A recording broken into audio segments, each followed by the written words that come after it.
Liftoff will start in T-minus 10 seconds. 10, 9, 8, 7, 6, 5, 4, 3, 2, 1. We have ignition. It's time! 17 seconds from Game 7 or from championship number 6. Open! Chicago with the lead! Michael got a piece of it. It comes off. The Chicago Bulls have won their 6th NBA championship. Tying run at second, 2 out. Palmero over the head of Jenks. Uribe charges, throws, out! And the White Sox have won the World Series. To the far side around the 8-yard line to Hester. Under it and to the middle with the 15 to the 20. Breaks free to the 25 to the 30 to the outside. 40 midfield. 40 30 to the coast. 20 15 Hester 5. Oh! Touchdown!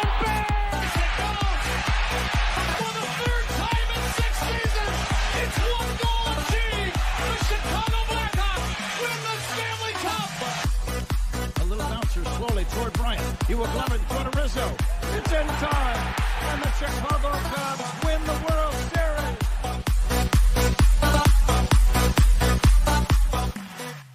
What up, what up, what up? Welcome to Shawn and Maya in the morning on this TGI Mickey Ficky Friday. It's the weekend, baby. And I'm your boy, the SuperBack, Shawn Sierra. Thanks for tuning in. If you're watching us on Facebook Live, well, then I guess you found us on Facebook. And if you're not following us on Facebook, what? Go to Facebook, type in Sports Zone Chicago, click the like button, and now you're following Sports Zone Chicago. Simple. But wait, there's more. Go to the show's page. Go to Shawn and Maya. Like that page as well. So not only will you be following Sports Zone Chicago, but you'll be following Shawn and Maya as well. If you're watching us on our YouTube channel, excellent. If you're not subscribed to our YouTube channel, come on, guys. Go to YouTube, type in Sports Zone Chicago, click the subscribe button, but also click the notification button. That's the little bell right next to it. And that'll let you know anytime a show from Sports Zone Chicago is going live. Get it? Got it? Good. Now, if you're watching this on our mobile app, listen, you got to know by now, we have a mobile app. And if you don't know, you better ask somebody. All right? Listen. So wherever you get your apps from, you go there, you download it, whether it's iTunes, or Google Play, or Amazon, Walmart, Kmart, 7-Eleven, Zayre, Zemsky, Macy, Montgomery Ward, Weebolts, Woolworth, Gold Blast, doesn't matter. You go there, you type in Sports Zone Chicago, you download it. You take us with you on the go. So not only do you get Shawn and Maya in the morning 3 days a week, not only do you get other live shows throughout the week, not only are they archived there like they are on Facebook and YouTube, but I'll tell you what, we give you a slew, and I mean a slew of articles thanks to my man Clarence, Council the Third. Big up to Clarence for keeping you abreast of all articles Chicago sports related. Now, if you're watching this on our Roku channel, I like that kind of party, baby. And if you don't know, you better ask somebody. Sports Zone Chicago, we have our own Roku channel. So if you have a Roku television in the house, do us a favor. Download Sports Zone Chicago's channel to your television. All right. Put it right next to the big boys. Netflix, Hulu, HBO, Max, Disney Plus, Prime, Apple, Paramount Plus, Stars. Oh, snap. That reminds me. Another episode of Power tonight. Yes. I'll watch that when I get back from picking up the warden. I like it. But I digress. Download Sports Zone Chicago. Put it on the big screen. Have it on the big screen right Mickey Ficky now. You can also tweet the show. You can tweet us at Sports Zone Shy. That's CHI at Sports Zone Shy. Now, if you want to follow me, just me personally online. You want to know what I did? Let me tell you what I did. I made it nice and easy for you folks. Nice and easy. One handle for Facebook, Twitter, Instagram, Snapchat, and TikTok. All one handle at the Shawn Sierra. All right. If you want to follow my lovely co-host Maya Kai, you can follow her on Facebook and Twitter at the Sports Chica. Want to follow her on Instagram, just follow her at Maya_Kai. It's MAYA_AKAI. We got a good show for you, but I need you to get interactive. So whatever platform you're watching us on, whether it's Facebook, YouTube, or our mobile app, leave a question or comment on that platform. It'll come up here on the thread. We'll put it up on the screen. We'll incorporate it into the show. And that, my peoples, is what makes this the best morning Chicago sports talk show around. And that's you. So bring them all, baby. Questions, comments, smart ass remarks, because ain't nobody scared over here. I like The Rock said, don't sing it, baby. Just bring it. Let's check out the chat. Chat's jumping a little bit this morning. I like it. I like it a lot. My man Armando Emeterio Lara Jr., my man Junior's in the house. What's up, Papa? How are you? Thanks for tuning in. My son Wall's in the house. And Mickey Ficky TGIF. You're damn right, baby. And a sock sweep of the Angels. I was there yesterday, baby. Yes. That's what I'm talking about. Plank is in the house early. Good morning, the Plankster in there. He says, good morning, sports owners. Bear down. Bear the freak down, baby. That's what I'm talking about. Jay Grizz in his mother Hubbard. Hell yeah, Jay Grizz. Checking in early. I like it. I like it a lot. Bears Country Shorts or Mr. Shorty himself. Happy Friday. Mr. Shorty checked in. He goes, oh, wrong account. This one. This is better. Happy Friday. What's up, Shorty? Mr. Shorty, how you doing, man? Thank you for tuning in. We got a good show for you. Man, I'm excited. We got a great show for you.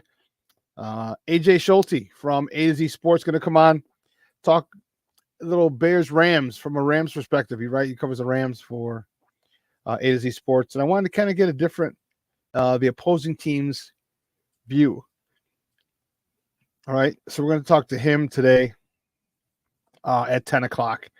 We have a lot to talk. White Sox. You see me wearing my red White Sox hat. I'm fired up about my boys. Yeah. Avoiding infamy. I don't know how long they can avoid it. They have 3 games left. Let's see if they can do that. We'll find out. There we go. Better. We'll find out. They have 3 games left. We'll talk about that. And the Cubs. Cubs are at home for the last 3. The Sox are on the road. The Cubs are at home for the last 3 games of the season.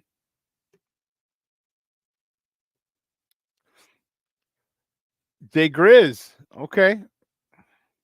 He says, SuperBack, we need some D Rose highlights on that intro, don't you think? You know what? Maybe we'll incorporate some of that moving forward. We will talk because that's, yeah. It's sad day, bittersweet day. It was good to see him retire, but man, it brought back some memories, boy. It brought back some memories, did it not? Woo-hoo-wee. It brought back some memories. Oh, Dragic, what are you doing? Didn't you get the memo? Stacey King is a man. He is a man.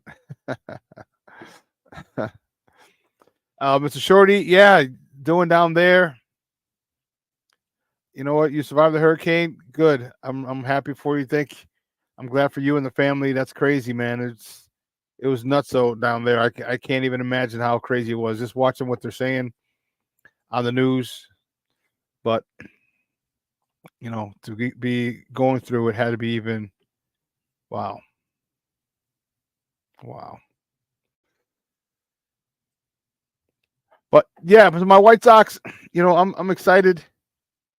You know, and this is so White Sox. They'll lose game 1 today. They'll lose the game today, and it'll be like, really, guys? All right. I do like the fact that we refused to lose at home. But my question is, where the hell was this all year? Where the hell was this all year?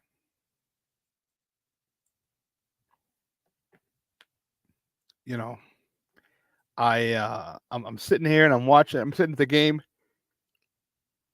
I actually was sitting there watching the game. I was in section 109, right next to all the guys in 108, from the 108. I'm sitting there with our friend Carmen, her boyfriend Rick, my cousin Sal, and some of their people. And I get a text from my guy. Oh shoot! Ouch! Ouch! Ouch! Ouch! Ouch! This hurt. I get a text from my guy, and he was like, "Oh my goodness!"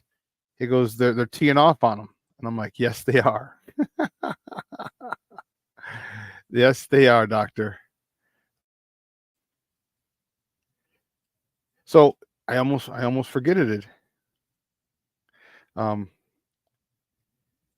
Let's get it going because we might have one more guest. I know he needs to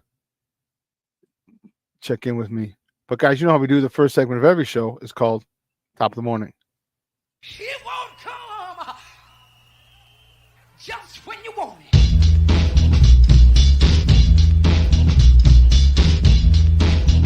Top of the morning to you. Top of the morning to you.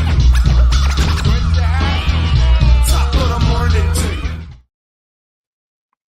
See, the first top of the morning topic, which way do we go? You know where we're going. Stop playing. Stop playing. There we go, baby. The good guys. My good guys. Yes.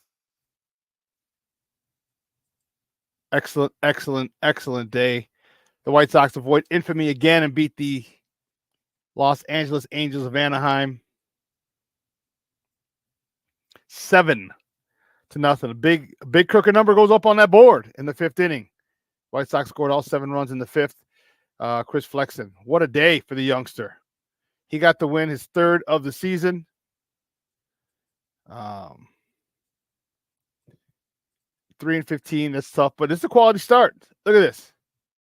6 1/3, 5 hits of shutout baseball, 1 free pass, 7 punch outs. Andrew Vaughn was 3 for 4 with 2 RBIs, the 68th and 69th of the season. Ouch.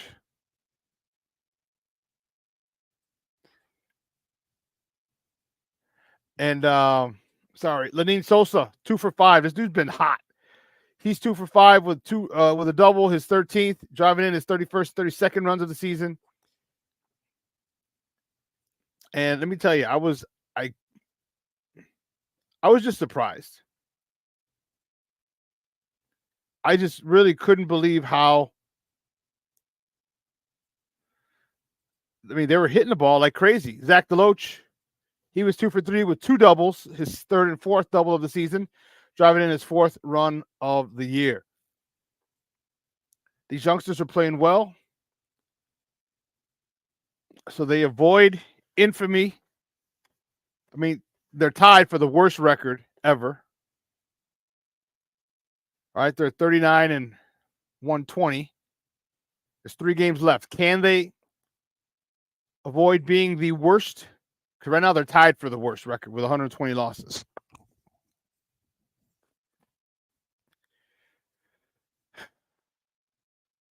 I don't know. We're going to find out. And I almost forgot. How could I forget? My guy coming up at the bottom of the hour as soon as we get done with these top of the morning topics.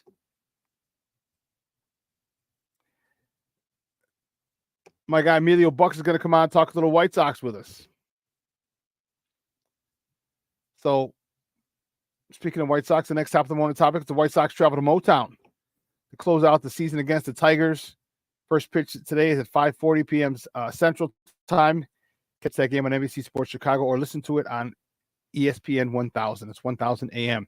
Probables for tonight, Garrett Crochet is on the bump for the good guys. He's 6-12 with a 3.68 ERA going up against Brendan Hanafy, who's 1-1 and a 1.98 ERA.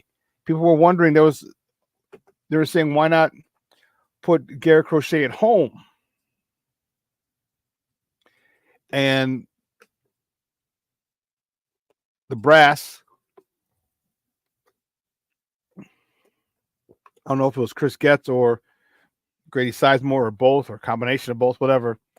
They figured, they said Detroit was a better team, so they wanted to save him for a better team. If he comes out and gets smoked, I'll be mad as a mother Hubbard. Mad as a mother Hubbard. But I digress. Next top of the morning topic, the Cubs. The Cubs are back home. They host the Reds to close out the season. First pitch today is at 1:20 p.m. So right after the show. You can catch that on the Marquee Network or listen to it on their flagship, 670 a.m. The Score. Probables to be determined by the Reds. They don't know who the hell they're throwing out. Why even bother? Whoever it is, we're going up against Jameson Tyone, who's 11-8 with a 3.41 Let's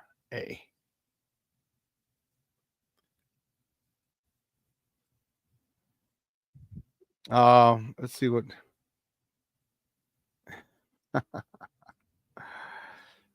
This, and we're gonna have Jason's gonna come on next week and talk about this, but this was crazy. The next top of the morning topic: the Chicago Sky have fired their head coach Teresa Witherspoon after one season. One season. One. How crazy is that? There was, when Jason texted me last night, he was just saying there's a lot going on in the behind the scenes. And yeah, she led them to a 13-27 records and failed to make the playoffs. They regressed in her first season, in her only season, really. And according to Annie Costable from the Chicago Sun-Times, she wrote today, the biggest question left to answer is why.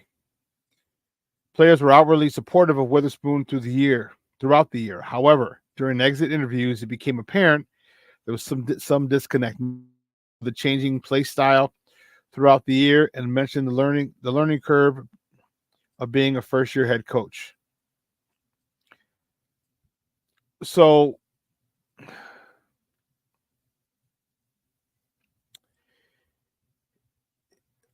I don't know if she was too hard on them. I don't want to say that. I know there was some question. I know when Jason we were talking yesterday or communicating yesterday. Jason was saying about you took Dana Evans out, a guard you won a championship with, and relegated her to the bench for all intents and purposes. Apparently that didn't go over well in the locker room. One person who took it hard was Angel Reese. Angel Reese was quoted by saying, "I can't imagine playing for the Sky without Spoon. She's the one reason I wanted to come here." So, well, now you get a new coach.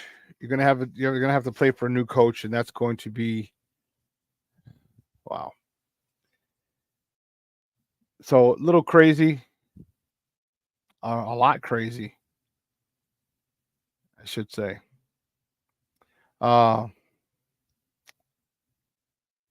Next top of the morning topic, man, Chicago's very own Derrick Rose retires after 16 years in the NBA. He's the 08-09 Rookie of the Year, the 2010-2011 League MVP, the youngest MVP in NBA history. And let me tell you,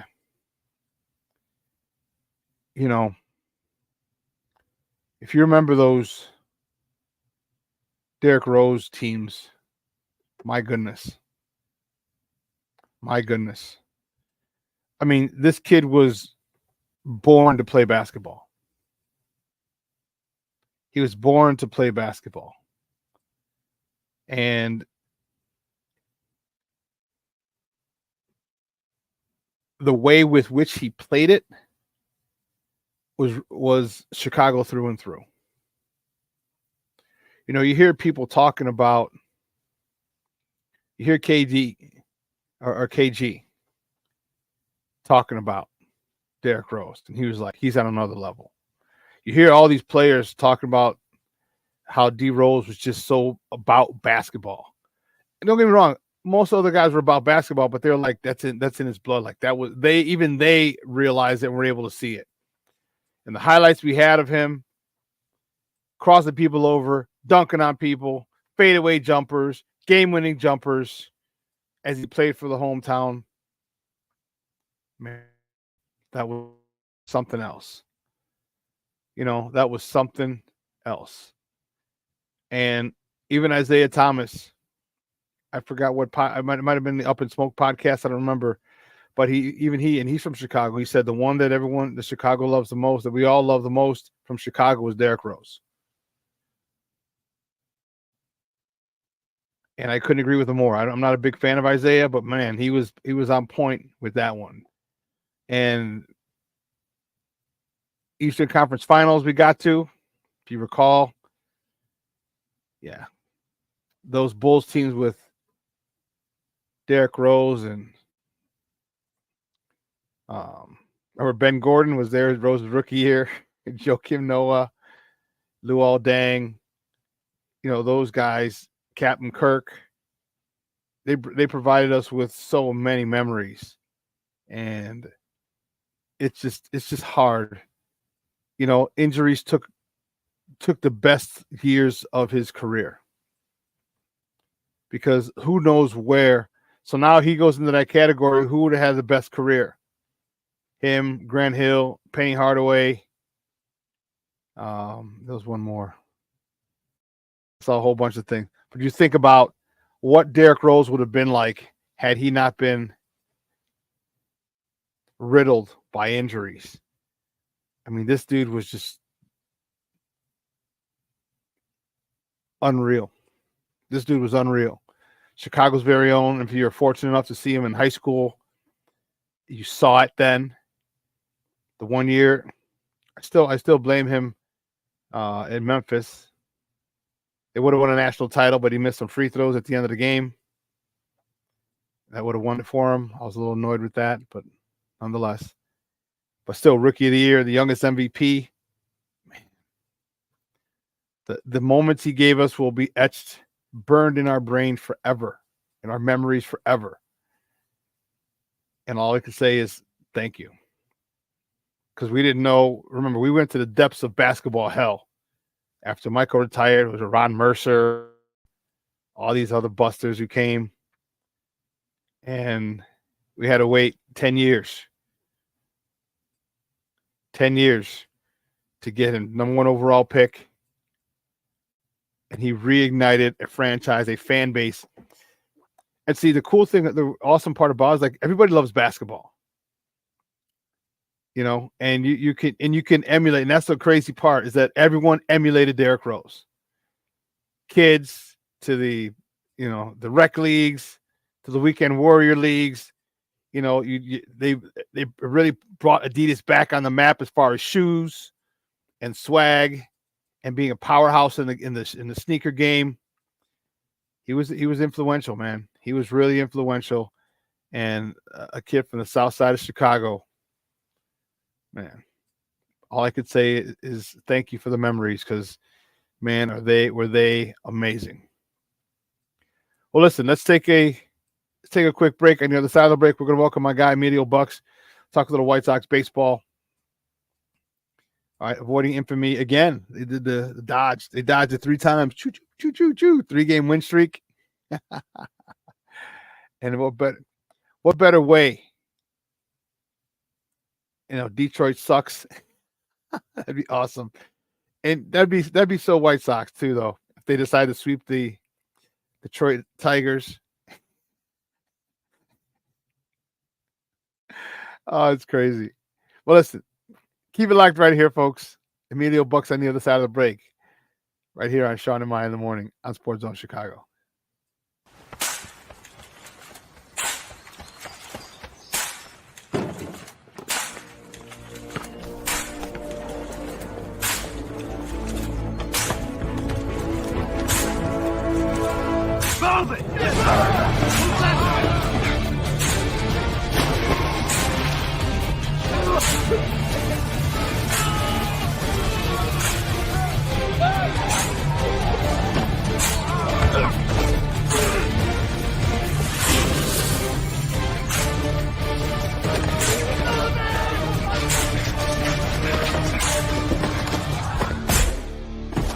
Many will hear the calling. Few will earn the title. United States Marine. The few, the proud, the Marines. Hey, it's your boy, the SuperBack, Shawn, and be sure to follow Sports Zone Chicago on all social media platforms, on Facebook, Instagram, and our Roku channel. You can find us at Sports Zone Chicago, and on Twitter, we are at Sports Zone Shy. Also, be sure to download our mobile app so you can take Sports Zone Chicago with you on the go.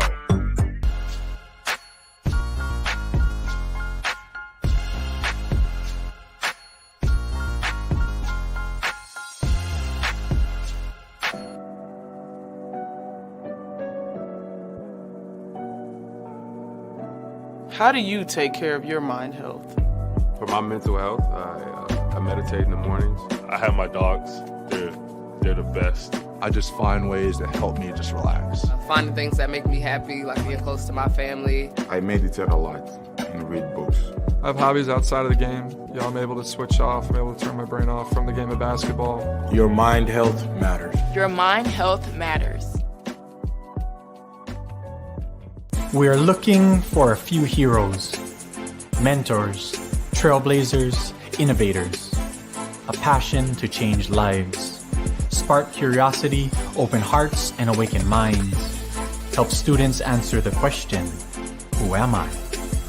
This could be your calling, but this is no job. It's the journey of a lifetime. Be a hero. Be a teacher. Mental health and learning disorders don't discriminate. 17 million children and adolescents in the United States live with disorders like anxiety, depression, ADHD, and dyslexia. Less than half get the help they need to thrive. Help the Child Mind Institute change these children's lives. Visit childmind.org.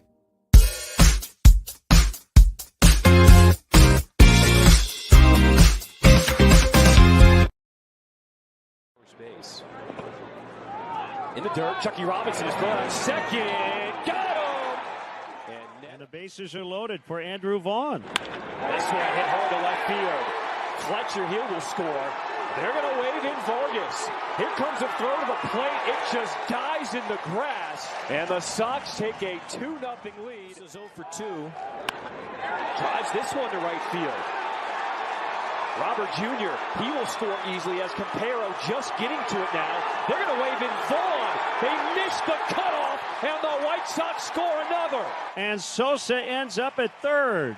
It's 4-0. He went down to a belly flop, and the ball got past him, and then the secondary cutoff man as well.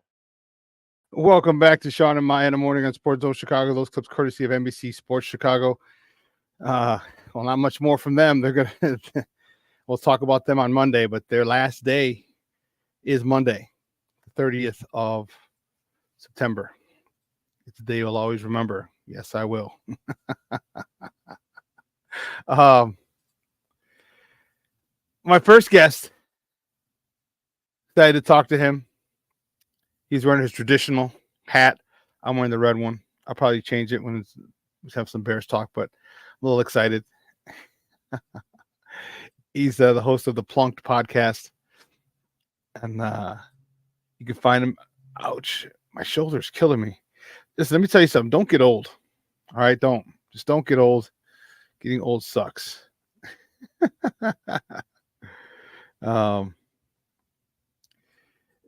It sucks. But you can find him on Twitter at ebuck76. Guys, it's welcome back to Shawn and Maya. Emilio Bucks. Emilio, what's up, Papa? How are you? Good morning, my brother. How are you? I'm good, man. I am good. I'm fired up. I'm old.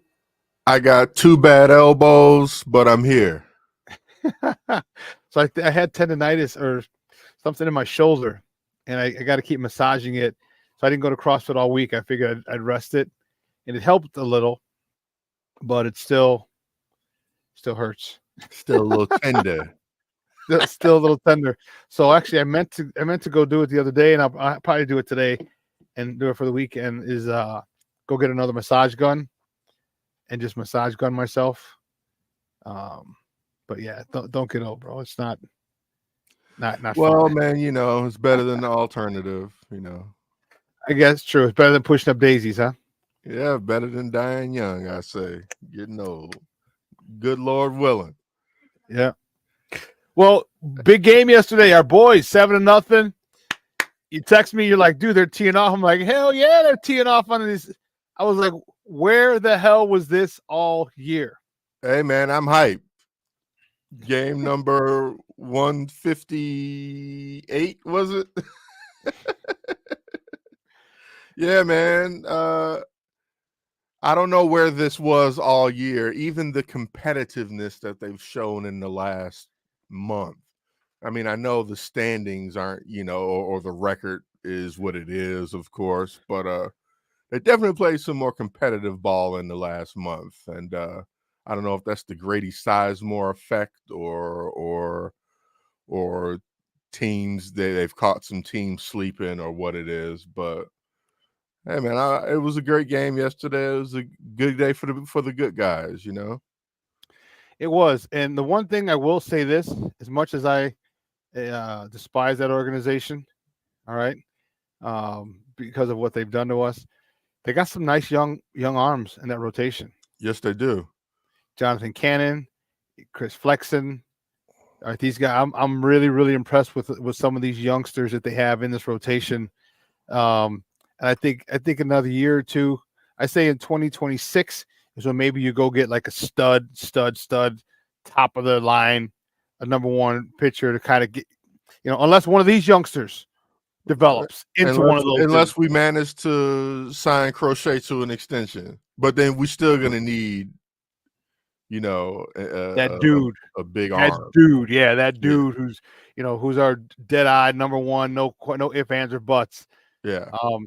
But I was really impressed with these guys, these pitchers. I was really impressed. I mean, how many times, like I said, like a Cannon would come out with a quality start, 6 innings, 1 run, and we lose, 3-0 or 3. You know what I mean? It's like, come on, man, it's frustrating. It's got to be frustrating for them because like frustrating. It's kind of like a dual-edged sword, I would think. Those frustrating. But on the flip side, it's got to be as a individual, as a player, like, wow, I'm doing good. Like as you start having a couple quality starts, 6 innings and less than 3 runs on a consistent basis, and you're a youngster, you're 22, 24, 26, you know what I mean? And you're doing this at the major league level. Well, yeah, let you know that you can play this game and you could pitch in the big leagues and you have a spot here in the big leagues. Whether it's with the Sox or with some other club, like you can play. And that's moving forward. That was the one thing that we would always have problems with is developing our pitchers. But we've drafted. I mean, these are all most of these are Rick Hahn's guys, drafted or traded for and are developing, and now they're here. And I'm liking what I'm seeing. So the only issue is the position players. Talk to me about these jokers. How do you think Luis Robert feels right now? I would like to pick his brain because I don't know what's on his mind. Is he going to come to play next year, or is he just going to continue kind of mailing it in at the plate? I'm not sure what's going on with him, what kind of motivation he needs to kind of get his swagger back. You know what I mean? Yep. I would love for him to still be a part of the organization, but he's got to show us a little bit more. He's got to, quit swinging at those down and outside pitches.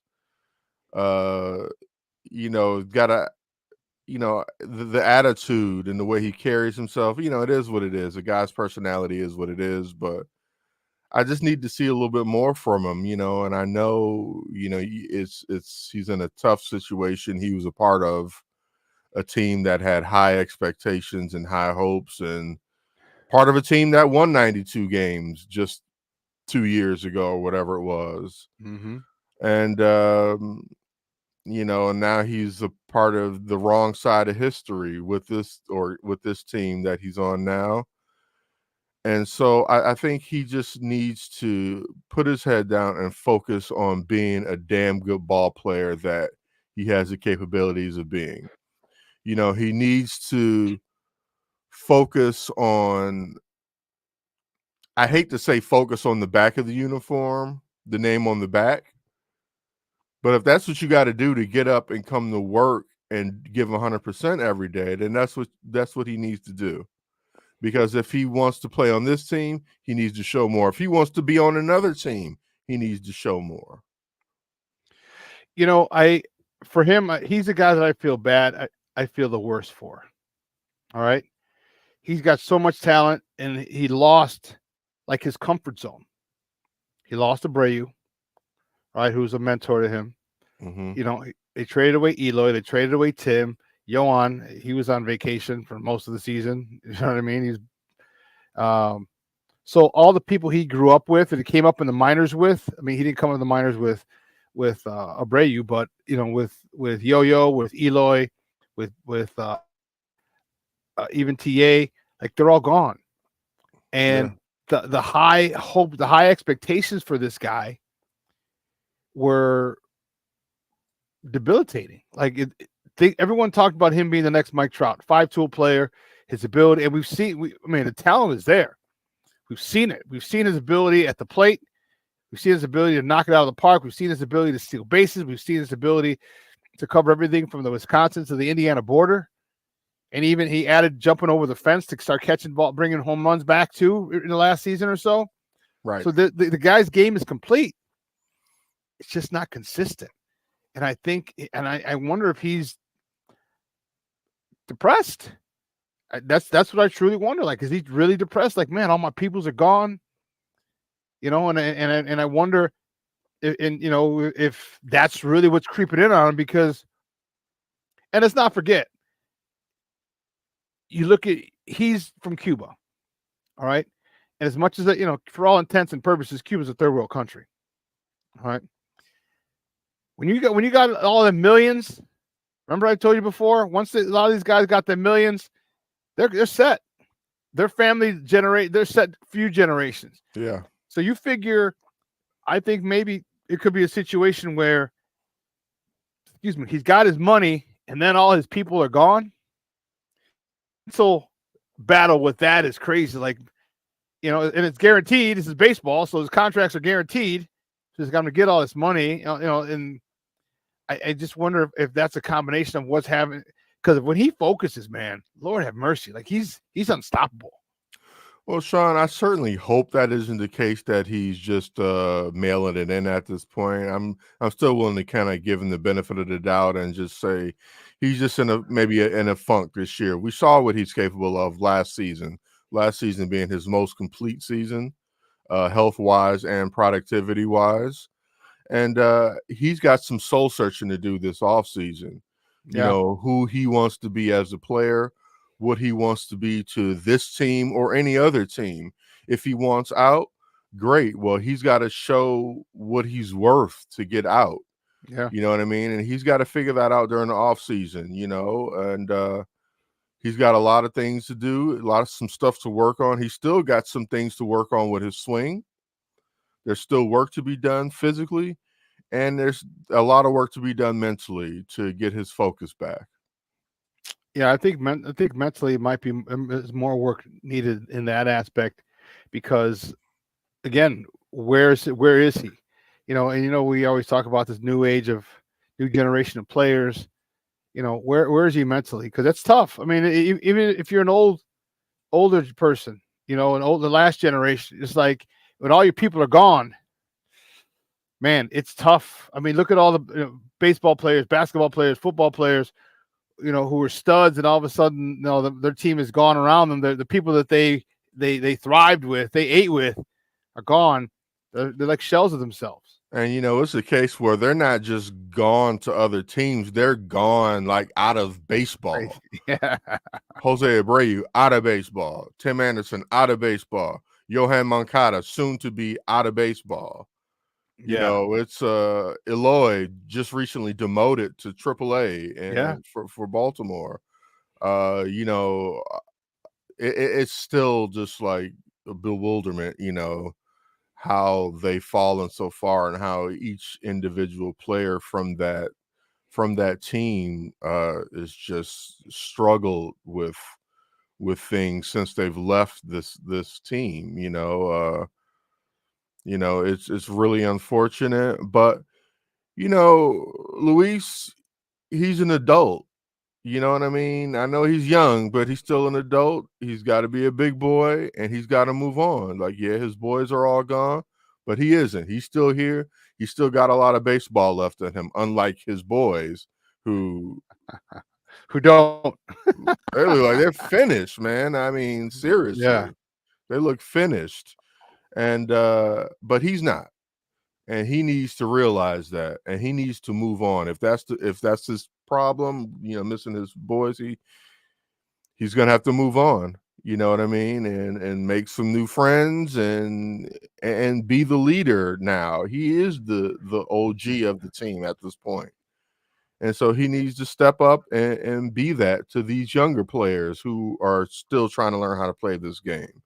He's still young, but you can still teach and be young. And he's got to lace him up, put on his big boy boots and play this game like he's getting paid to play. I know depression is real, and if that's the case, then go get some help. Yeah. Yeah, Yo-Yo's, this is probably Yo-Yo's last year. He's 29. The club has an option for next year, which I highly, highly, highly doubt they're going to pick up. He's getting paid 24.8 this year. Next year he'd be making 25 million flat. So I highly doubt the club is gonna. I just, Chris Getz, you know it. You've seen, his how it is. So for all intents and purposes, this is the last year with, these are the last 3 games for the White Sox, and it sucked because he was my guy. I was really looking forward to him, living up to his potential. It is disappointing. Yeah, him and Lewis, I thought, were the 2 guys because they were 5 tools. I mean, you look at Yo-Yo. I mean, Yo-Yo, remember a couple of years ago, or 4 years ago, he finished third in batting. Third in batting. Stud. He wasn't trying to hit those home runs all the time. He was going, gap to gap, and he was running the bases. And remember, I said, that's fine. Do that. Like, don't worry about hitting home runs. You're going to walk into a couple home runs because you're a stud anyway. But you go gap to gap, and you put that ball in play, and you get on. He's a much better player. He's on the field. He's on base. He can steal bases, and you can cause a lot more havoc that way. And I liked it, and he just never went back to it. So, yeah, this squad is unfortunate. So let's get to an even more depressing thing. What about the manager? What do we do? Who's the leader of this team? You got, Grady Sizemore, who was the interim. And now all of a sudden Grady's going to be considered for it. I'm like, come on, dude. Well, you got to think he's going to be considered only by default because I don't think guys aren't probably exactly lining up for this position. Not anybody who has had success as a manager is lining up to be the White Sox manager at this point. I mean, if you have a choice between the White Sox and, let's say, Cincinnati, well, you pick Cincinnati over the White Sox at this point, who've recently fired their manager. The guys like Grady stated that he wasn't interested in managing right now, was kind of talked into the situation. And, of course, by default, he's going to be considered because he's sitting in the seat right now. Chris Guest recently came out and said he's going to cast the wide net, but we've heard that before. Mm-hmm. They were supposed to be casting a wide net when they hired Pedro. When the net went just 5 hours south of here to Kansas City, and they wound up with Pedro. So, you can't really believe anything that they say when it comes to the managerial search. But more importantly, where's that net being cast? Is it being cast against? It can be cast far and wide, but it can be far and wide against in a pool of never been managers before. Yeah, and don't go looking in the Marlins organization for manager. Don't go hiring somebody from a losing organization to try to help your team win. That just doesn't make any sense. By far and wide, Kansas City is a losing organization. Why would you have thought that? Oh, he can help us win. And he was passed over 3 times in for the managerial job in KC. Exactly. KC didn't want it. you're a good groomsman, just never the groom. You know what I mean? Yeah, Like, don't go to Detroit looking for a manager unless AJ Hinch wants out. But don't go to there's places that you want to look. Cast the net out on the West Coast. Somebody who's come from the Dodgers organization, even the Giants organization, the Padres organization, somebody who knows how to win. Even Boston's having a down year, but somebody from that organization, the Yankees, look for winners, look for guys who have experience and who come from an organization that is a winning organization, that's a tough organization that knows how to win. And there's a handful of teams that you just don't cast the net over. And I don't know. Don't go hiring somebody from the Cubs organization, for example. Like, just doesn't make sense the way they've gone about things. But, and there's a really interesting article Buster Only just put out with ESPN discussing the White Sox season. Every White Sox fan should check that out. It just really surmises the whole season and everything that's happened, and maybe just some glimpses on where they're headed in the future.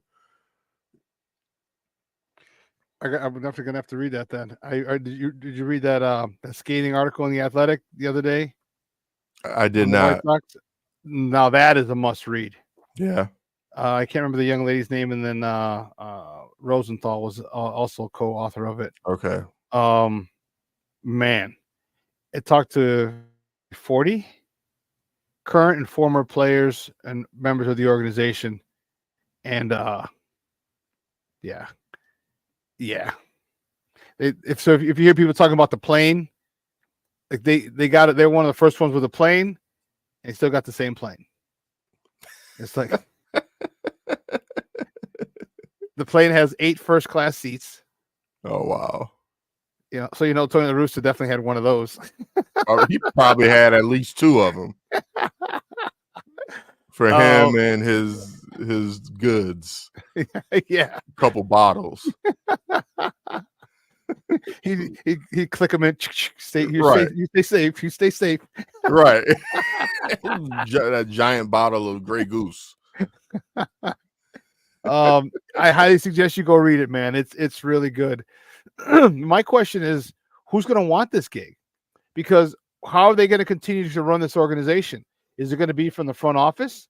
Who of any substance is going to want to come? And because the question is going to be asked, like, do I get to make my lineup or do you? Who are the final decisions? Do I get to make the final decision on my team, or does it come from above? Because we know the answer to that, unfortunately. Unfortunately, yeah. And that's what's going to knock a lot of people out. Why do you think they didn't go get Bruce Bochy a couple of years ago when they hired Grifol? Why do you think they didn't go get him? Well, because Bruce is like, I got 3 World Series rings under my belt. I'm doing shit my way. Absolutely. Like, what the hell do any of you know that about how to win? I've only won 3. You know what I mean? So it's that's the caveat. Like, people, is the order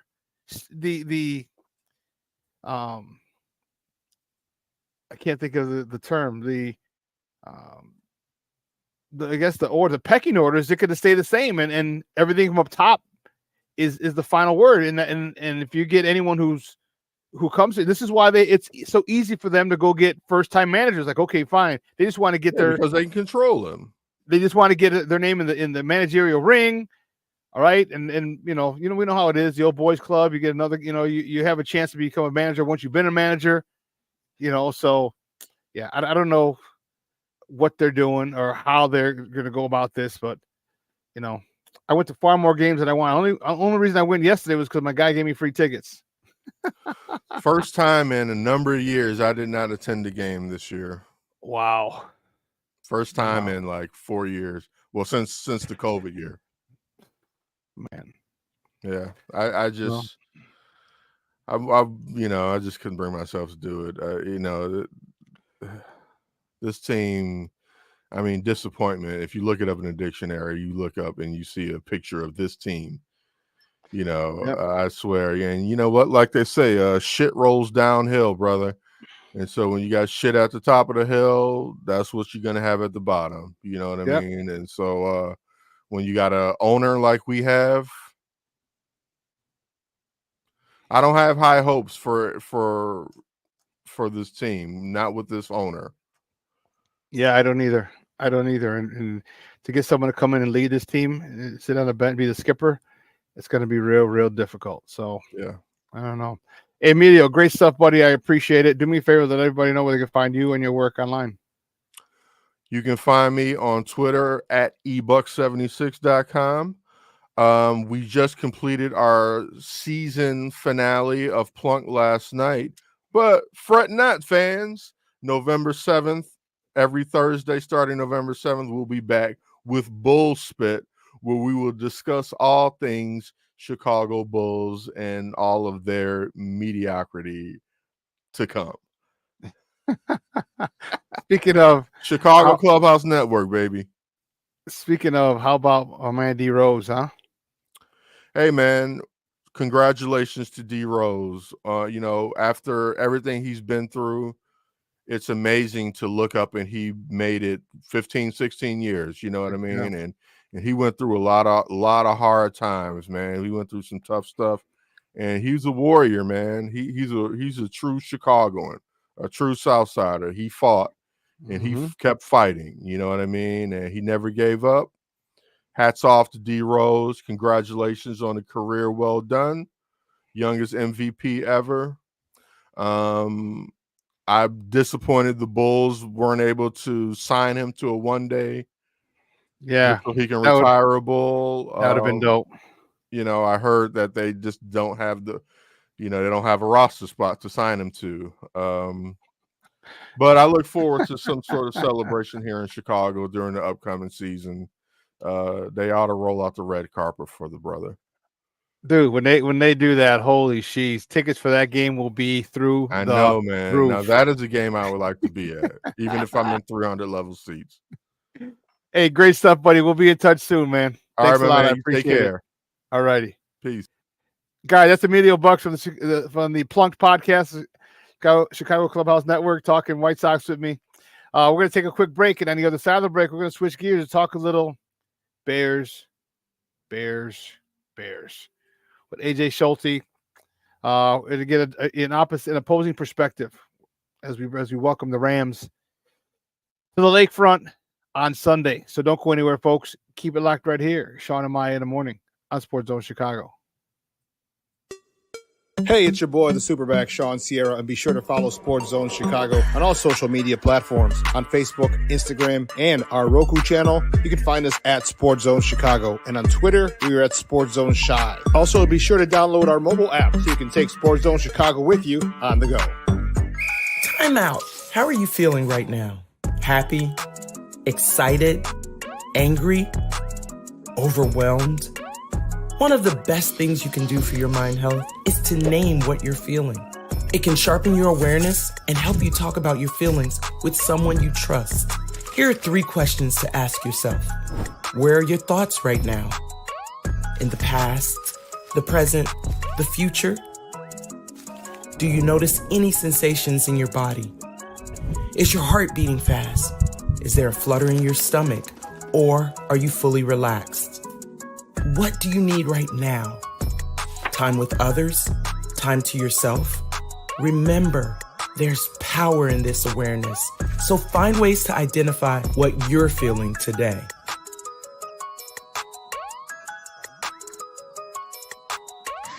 Hi, guys. Hey.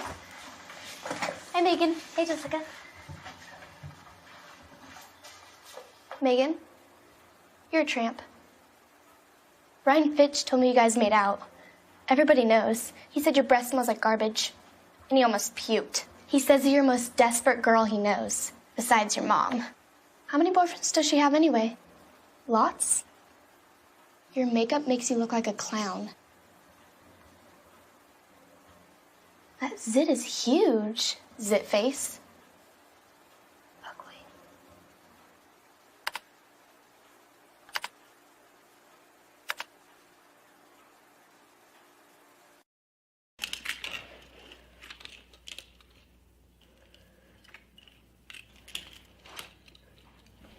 Hey, bud, what you doing? I'm playing with cars.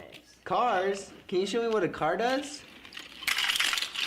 Whoa, whoa, whoa, whoa, whoa. Hold on a second. First of all, this is a school zone. So you need to put down your cell phone, stop texting, and let's get to driving. Now you're coming up to a stop sign, right? You need to slow down and stop before you hit that Y line. I want you to look left, right, left. You don't want to get hit by a car going on your left and to your right to make sure you don't get sideswiped by a guy coming from your right. You're coming, and you see a crosswalk. You better slow your horses down because the #1 rule of driving is always yield to pedestrians. Now stop, pull over, and you are done driving. Gosh, what do they teach you kids in school nowadays?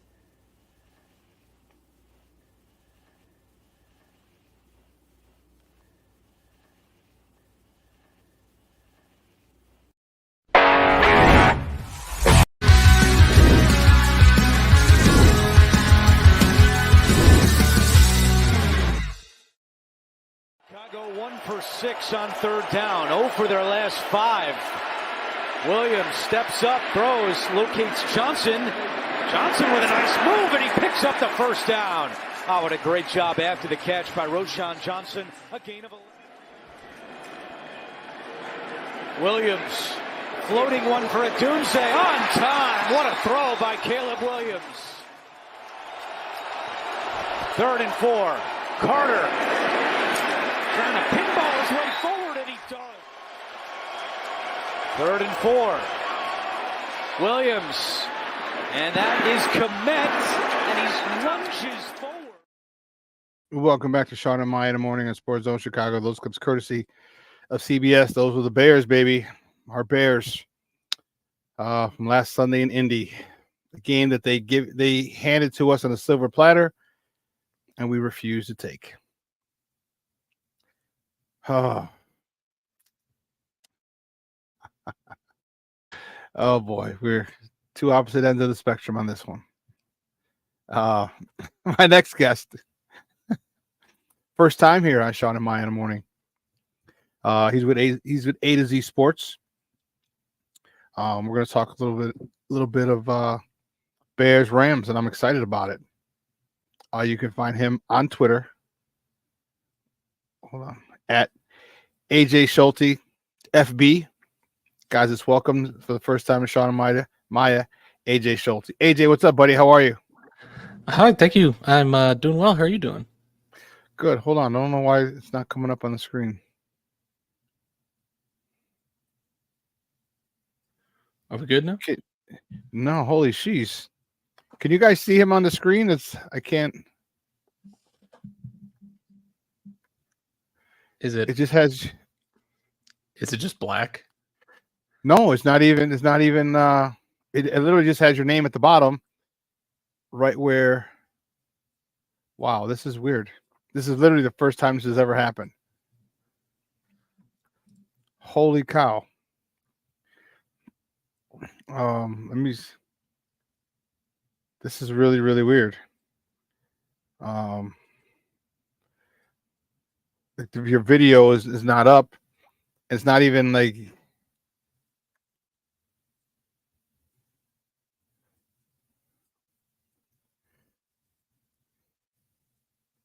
Hey guys in the chat, do me a favor. Can you see him on the screen? I don't know what just happened. It just came up. Literally just came up. Yeah, I can see and hear you. Okay. Do you see you on there on the screen now? You're good now. I see it on my end. I see it on my end. I see it now too. Okay. Okay. Mr. Shorty, yeah, I'm in the double window pane. Yeah, I got it. Yeah. And he wasn't coming up then. We can see him now. Okay, great. Great. Well, again, thank you for coming on. I appreciate it. Big game Sunday for our Bears, for my Bears. And you know, we can't go down. We can't start the season 1-3. This is not where the Bears are. We got the Rams. The Rams are coming to the lakefront, and the Rams had a huge win last week over the San Francisco 49ers. Talk to me about what kind of confidence the Rams are coming into Soldier Field with. Yeah, it's definitely kind of a huge relief off their shoulders because you know they were minutes away from starting the season 0-3, right? After Right. just some desperate, huge loss early on to Detroit, and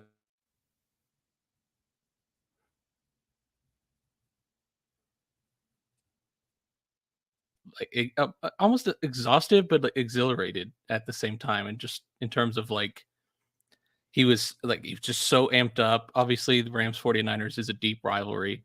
So to be able to Mhm. come back and get that win is huge. And now they're like, okay, we've got the losing bug off of our shoulders. Let's turn this into some momentum. And I hope that doesn't play out, because you have a guy who's very familiar with us in Matthew Stafford, Right. and from his days in Detroit, and we're looking to get back on the winning ways. What does Matthew Stafford have to look forward to? His wide receivers out, they're coming in banged up a little bit, but again, he knows his Bears team might not know this Bears defense, because this Bears defense is a lot different than the ones he's faced. But what do you think Matt Stafford is thinking about coming into Sunday facing our Bears defense? Yeah, this Bears defense, I think, is definitely one of the best in the NFL by far. You look at any metric you want to look at, and they're stout, right? They've got really good pass rushers. Montez Sweat, Gervon Dexter has been tremendous as well from the inside, and their secondary. This is part of the mismatch against the Rams. Is the Rams are having to throw out Tyler Johnson and Tutu Atwell at wide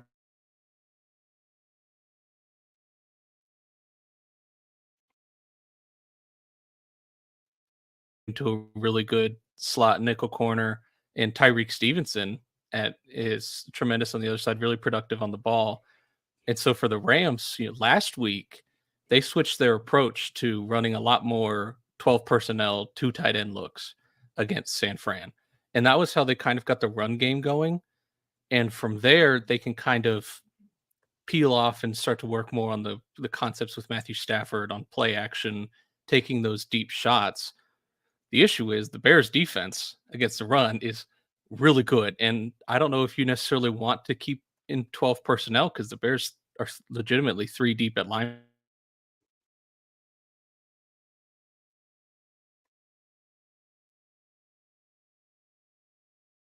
To be able to make these tight window throws that we know Matthew Stafford can do, but this is a much more talented Bears defense that I would say the Rams have played this season. Obviously, very, very well coached on that side of the ball, and just a physical group, especially at the linebacker room. And so the Rams just have to be careful that they're not making mistakes, because they're going to have to find ways to score on this defense. This defense is pretty stout. This is the strength of this team, and they realize they have to carry this team for a while until our offense gets on track. Talk to you about the most. What are you guys going to do to stop Sweat? All right, this guy is a legit pass rusher. He commands a double team, which is giving a lot of other people one-on-one battles, which they're doing well at. You mentioned Gervon Dexter, but also Billing needs a double team as well. How are you going to handle the front four of Chicago? Very very poorly. The Rams offensive line has kind of struggled this season a lot in pass protection. A lot of guys are still coming back, but the interior is still largely susceptible, which is where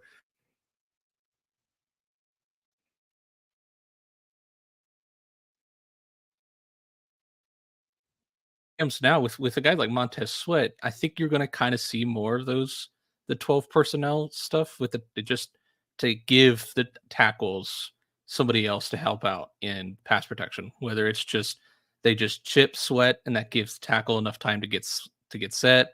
They just flat out double team him, right? And then you're going to see Matthew Stafford, I think, on the move a lot, getting him out of the pocket so that these pass rushers can't just tee off, because the Rams tackles, right now are both still at average at best pass protectors.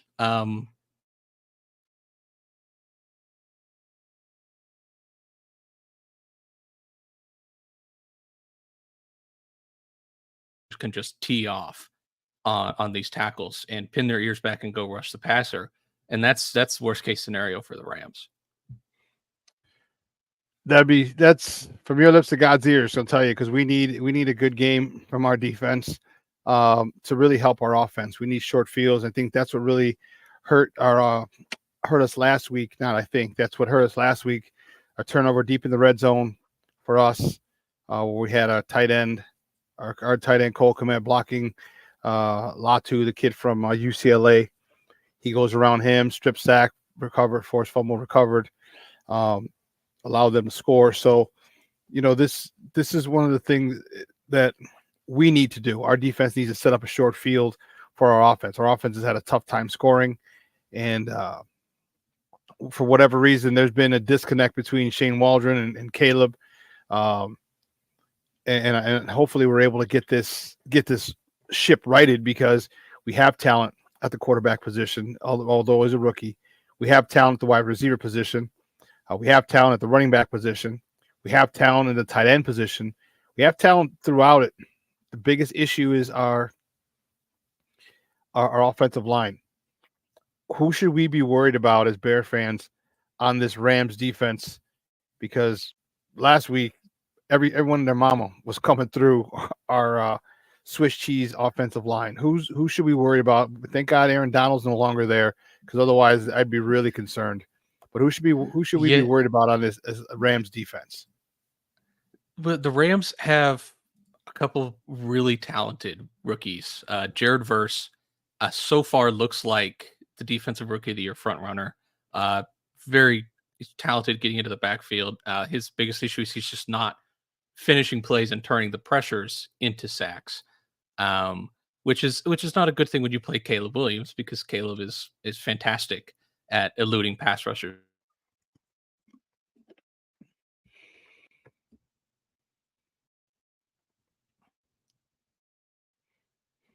This defensive line can kind of pin their ears back in pass rush. Verse and Fisk play off of each other so well that they're able to just create havoc. And because of their skill set on one side, they're freeing up Byron Young on the other side, who leads the team in sacks and is able to kind of get the cleanup reps of Verse and Fisk destroying elsewhere. And then obviously Kobe Turner is tremendous on the inside as well, really gifted pass rusher.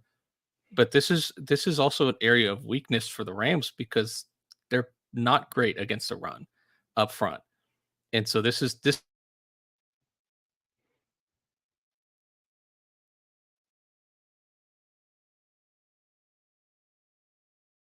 they're almost dead last in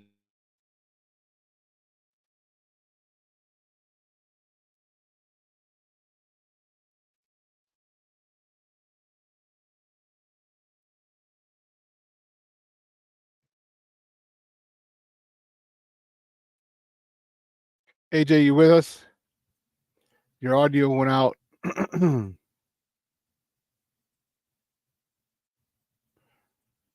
Your audio went out. Your video's frozen.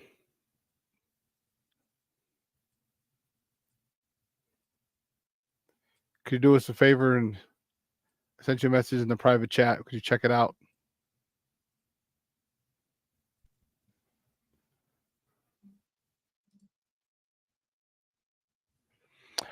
He's gonna re-enter the studio, because his internet was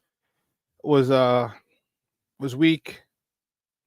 He was cutting out, and his video, he was frozen. So we'll see how this. There you go. Back, are we good? We're good. Yes. Oh, we got motion. We have motion, baby. Motion. Woo! It must be man. It must be man. Must be man. They're in man. Yeah. So talk to us. You cut out a little bit when you're talking about your defensive line and with Jared Verse and the rest of the squad. So talk to us a little bit about your defense and our offense. Yeah, it's the Rams defensive line is not, I mean, they're really gifted pass rushers, but it's the issues in the run game that have really plagued the Rams so far this season. They're virtually dead last in every metric you could think of in the run game. And so if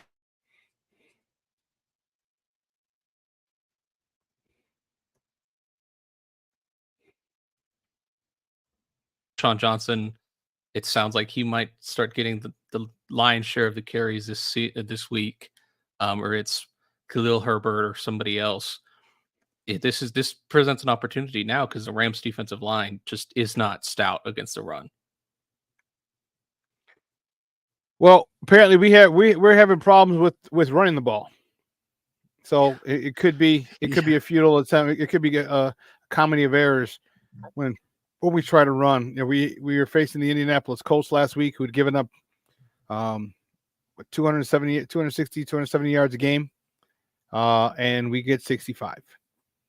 All right, we couldn't do anything, so it might be a little bit of an issue for us running the ball against you guys, because all you got to do is put 5 in them, just come with 5, cover each offensive lineman, and you guys will have some success. Where do you think when Caleb drops back to pass, and believe me, he's going to drop back to pass, hopefully not 52 times again this week like he did last week, but he's going to how are your cornerbacks? How's your pass rush in your secondary? Because Keenan Allen has been in practice, so I assume he's going to play this week. You still got DJ Moore, Rome Odunze had a nice game last week, and then we have some good tight ends in Cole Kmet and Jalen Everett, and also we have good running backs out of the backfield. Talk to me about when we drop back and pass the ball. What advantages or disadvantages do you guys have? The Rams defensive back room is particularly young, and they're not totally effective, right? They've been dealing with injuries. Darius Williams has not, he's been hurt. John Johnson has obviously been hurt. And so like they're still trying to find kind of solutions in the back end. Cameron Kinchins is their 3rd round rookie who's had to play, and he's had quite a few busted coverages. And so I think there's really no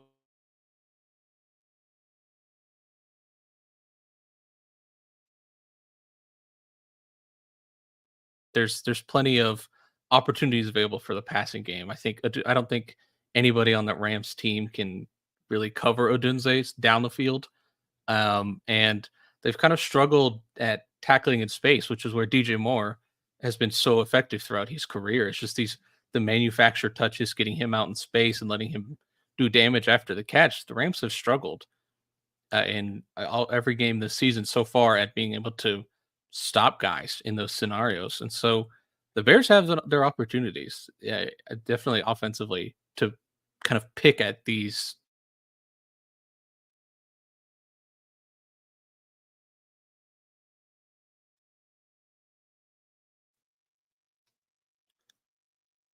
So when you say that, I'm concerned with this. I'm concerned with Sean McVay outcoaching Matt Eberflus. Sean McVay, the offensive-minded, the play caller for the LA Rams. Matt Eberflus, the head coach, defensive play caller for the Bears. Our defense is obviously our strength, but I have concerns with Eberflus outdueling Sean McVay. You think you guys think what kind of advantage do you think you have in that matchup? It's Sean McVay. I think part of his biggest strengths is being able to get the most out of every player that shows up for the Rams. He's been really good at just figuring out what works schematically, right? Tutu Atwell, I think, is the best example of this, how they're able to pick and choose how they use him, and he's make the most of his opportunities when he's on the field. And also with that, you get the ability to kind of create mismatches. And that's another area that Sean McVay has really excelled.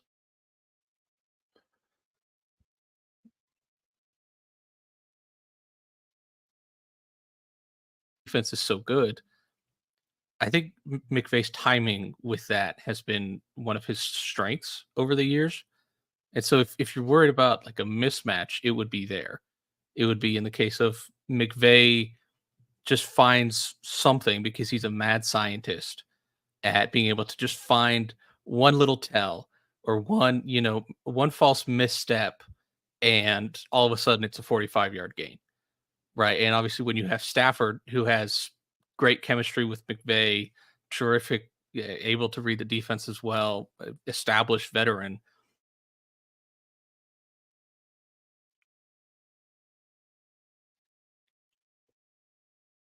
Eights, third and longs. It doesn't, like, there's not going to be those same opportunities to create mismatches throughout. Yeah, but for you guys, I can see the mismatches, but who are you trotting out as receivers again? And I know you mentioned a couple, but can you kind of go over that again? Because I think that, Nakul was out. I mean, who are you guys missing in that wide receiver room? And that has a lot to do with it too. Is who you're running out there. Sometimes it's not about the X's and O's; it's about the Jimmy and the Joes. And you can't, to replace the receivers that you have. You might have a good scheme, but with your starters, they get open. With your backups, they might not. So who's out for the Rams, especially the wide receivers?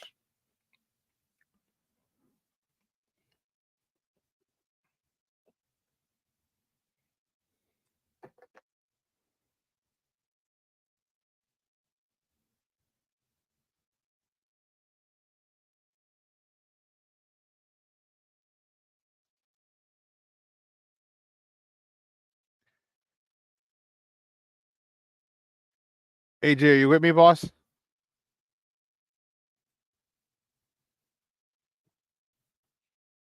Are you with me? Because your audio went out again. We'll have him chime in one more time. I don't know why his audio keeps going out. Derek, you're a fool, Derek. Derek's like, get an Ethernet cord, my guy. First, I thought it said card. The cord. Oh, that's crazy. Yeah, I'm concerned. I'm really concerned. I'm really concerned about this. I don't know what team's going to come out. I don't know if he's got the ability to, and I'm talking Matt Eberflus, if he's got the ability to rally the troops. Can you rally them and get them to play above their heads, or get them to play to a level that is elite? That's the thing. That's the question I have. Can he get them to rally? Can he rally them to get them to play to an elite level? The defense, yes. Offense, I've had my issue. All right, I've talked about it.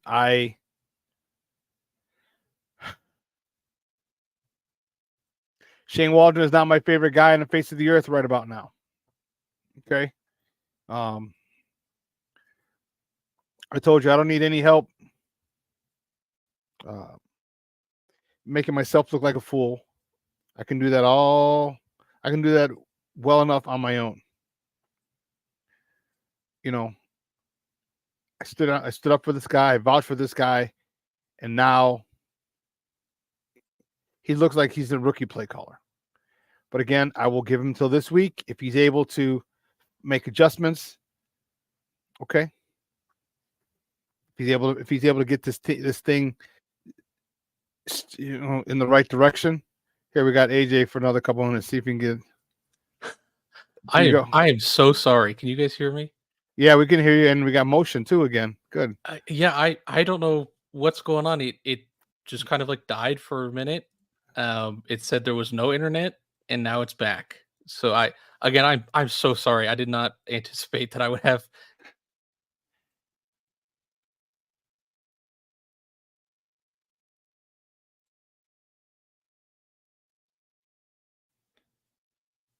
Well, your internet, your audio goes out every once in a while. It goes out for about 10 seconds.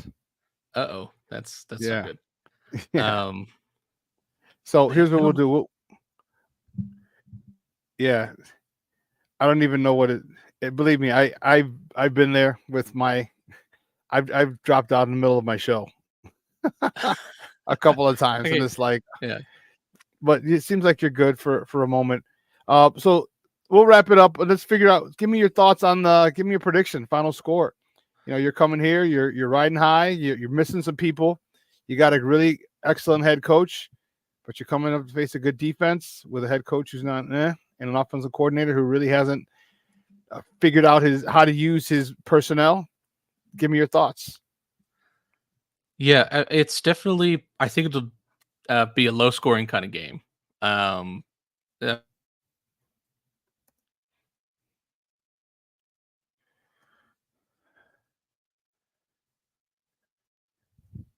a Thursday night was, where it's just like 20-15. I don't obviously think it'll go the same way, but I think it'll be kind of a similar outing. Both teams make some plays, but it's not going to be like a super high scoring affair. And, I think for the Rams, this is a tough game. You had an emotional high last week in the comeback game, and now you have to get settled and get right with a lot of young players and get your head in the game to go travel on the road, take on a tough Chicago Bears. And for the Bears, like now you're trying to get right, on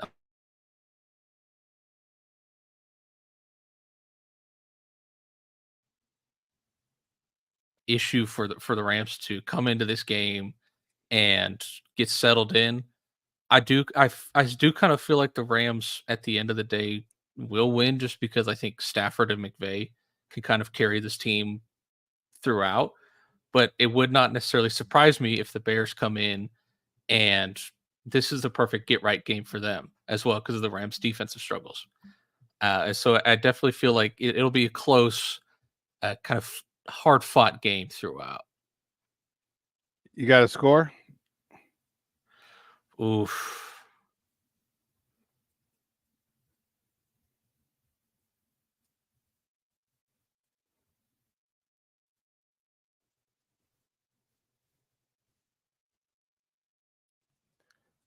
AJ, we didn't hear it. You have to repeat that. Oh, I think I'm gonna go with the Rams going. Let's go 24-20, 21, 24-21. Let's go with that. Oh, a field goal. Okay. Yeah. Yeah. Right. The spread is only 3. I think right now I think that is kind of I think it'll be a close game throughout. I had it a little different. I had I can't think of. Hold on, I'll find it. I had the Rams winning. That I know, but it was a little wider. I'm really concerned right now with the Bears. Really concerned. There you go. There's 1. Really concerned with the play calling. Really concerned with a lot of things. And so here's what I had. I had Rams 34-21. Ooh. Wow. I think I'm concerned that my offense is going to or my offense is going to leave our defense out to dry again. I think they're going to tire them out because they're going to be on the field for so long. I think at the end of the game, they might end up scoring a tutty or two in the fourth quarter. That's what I'm thinking.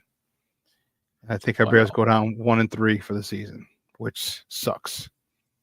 In my opinion. I am kind of optimistic, just because I think Caleb Williams is like starting to figure it out. And again, this Rams defense is really susceptible. And I think having Keenan Allen back is a huge difference maker as well. That could be. Hey, from your lips to God's ears. I hope it plays out that way. I'm not. I will agree that Caleb has gotten better. 360 yards passing last week. We knew he could play. It's not like that was never in question. It's just how soon would he be able to get up to speed, the NFL speed. Again, I don't want him throwing 52 freaking times again. Right. But I just think that they keep. I think because you don't have a great run game, do you? Yeah, the Rams haven't been able to get kind of the same productivity, that they were last year with Kyron. It's just kind of tough sledding with the offensive line injuries they've had. Well, I'll tell you what. I just think that somehow I have a bad feeling about this week. I just have a bad feeling that for whatever reason that this Rams team starts to run the ball on us, and that's going to be an issue. Probably the first half. Second half, I don't think they'll be able to run the ball. I think they can do a lot of damage in the first half because we do make good adjustments at halftime. But I just don't have confidence in this coaching staff right now, and they need to prove me wrong. So anyway, AJ, great stuff, buddy. I appreciate it. Do me a favor though, let everybody know where they can find you and your work online. Yeah, so my Twitter.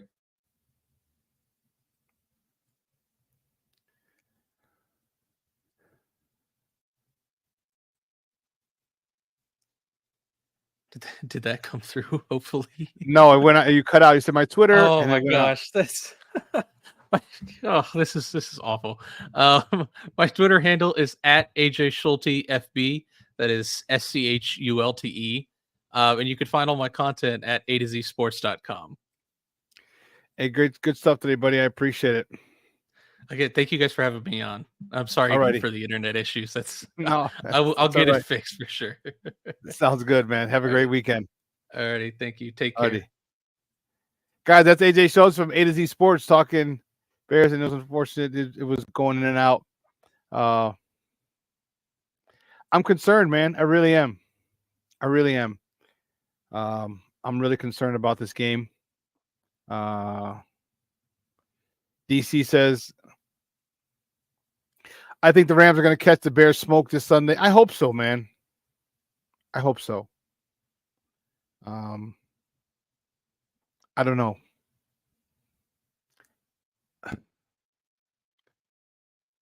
I'm starting to have more and more concerns with Eberflus as a head coach. But if Caleb continues to progress, and again, remember, development is not linear. So we can't say, okay, well, he should have 400 yards this week. It's not linear. All right. Will our defense have any turnovers? Will Stafford turn the ball over to us? I don't know. Will we take the ball away? I mean, turnovers and takeaways are but it's happened. Like, is the turnover a change of possession? Is it because of the quarterback or the offense or the defense? All right, you can catch the ball's in your hand, and all of a sudden you get popped. The ball pops up. That's a takeaway. You strip the ball. That's a takeaway. All right, turnovers is when it's the offense's fault. Same thing it goes down as turnovers or takeaways. You could but for me, it's how we get them. Did we do it, or is it their fault? Don't get me wrong, I want them all, but I'm concerned. This Rams team, yeah. This Rams team is a one to see. For whatever reason, we've always had problems with them. I don't know.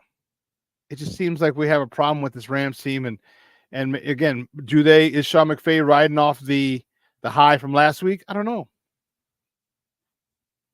But AJ also made a good point. Like, now it was a high game for them. So this could be a letdown game for them as well. And I wouldn't be surprised if it is a letdown game. All right, you have a big emotional win over your division rival, a Super Bowl favorite, and you have a big win over them. Man.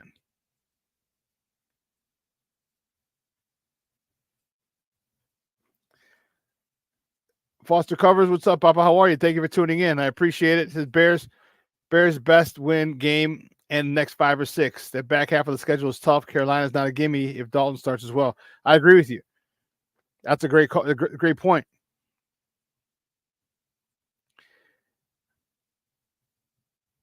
That's going to be a revenge game for Dalton.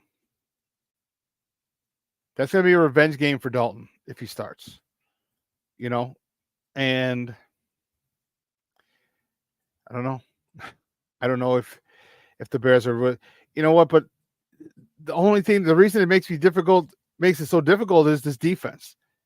This defense can play, but they can't play all, we can't be on the wrong end of time of possession. Our offense has to possess. We have to possess the ball a lot longer than the other team.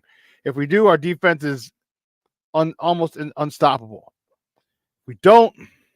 If we 3 and out, 3 and out, 3 and out, 3 and out. Yeah. Foster, I get it. I agree with you. You have. Well, even when you go and you look at the schedule. All right, let's look at the schedule again real quick. All right. With the Rams, Carolina's not easy. If you said if Dalton starts, the Panthers, that's in London. Then you come back to Washington. You got to bye. And then you come back from Washington. Jaden Daniels is looking really good. The Cardinals do Kyler Murray and Marvin Harrison Jr. figure it out. And the Patriots we should destroy. And then you're right. Then that tough half part of the schedule kicks in. Luckily, it's at home, Green Bay, at home, Minnesota. Before we go on the road to Detroit, on the road to San Fran, on the road back to Minnesota. Bring Detroit back home. Seattle at home. And then Green Bay on the road to finish the year.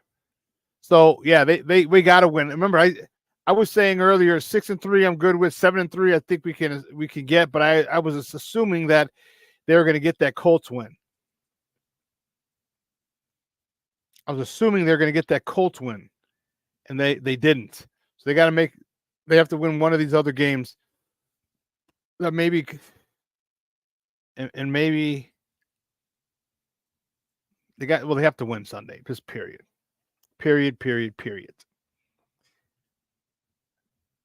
Not happy how this has played out.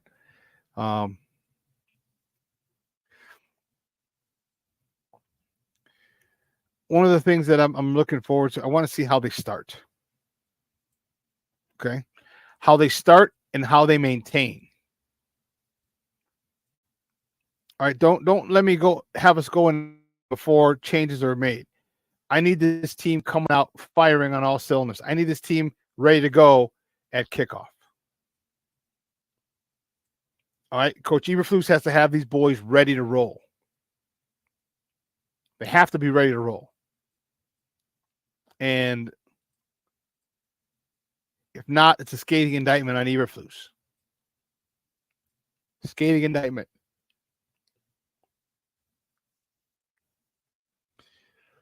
So what do we? I still have the Rams winning, sadly. But AJ might have kind of convinced me that the Bears got a shot. I mean, the Bears do have a shot. It's not this, but it may. And this is going to be a continuing thing for me, because I don't know if the conversation will move me enough to say, okay, I think the Bears can win or will win. They can win. I don't know if they will. I just got to. Do we continue to see growth from Caleb? Do we see improvement on the offensive line? Because if we do, and we see growth with Caleb, then we got a really good shot. A really, really good shot. But you got to give him some pockets.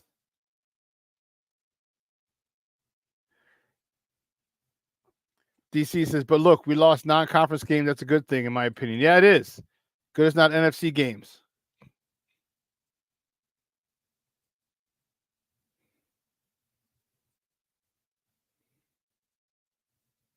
Mr. Shorty says, all these gimme games before the season seem so tough now. Yeah, and that's the reason it's so difficult for to come up with a prediction as far as wins. Remember, because we don't know every team changes every year. Every year. They don't have the same, they have new members, new rosters. Okay. Mr. Shorty says, Bears game 1, 148 yards. Game 2, 200 yards, 205. Game 3, 426. The team is progressing on offense, even though the running game has digressed. Yeah, I could give you that. I can give you that. I just think that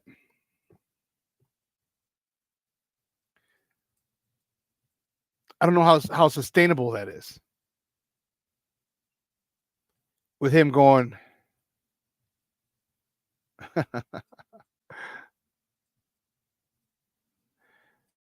Glenn really brought me down last night with his complete and utter logic.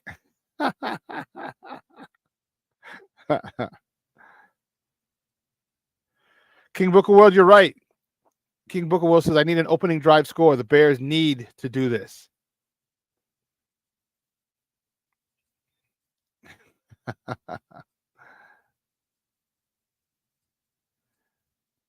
Cornelia says, why are people saying that Caleb is struggling? Caleb is going through what every rookie goes through, and he's going through it better than most.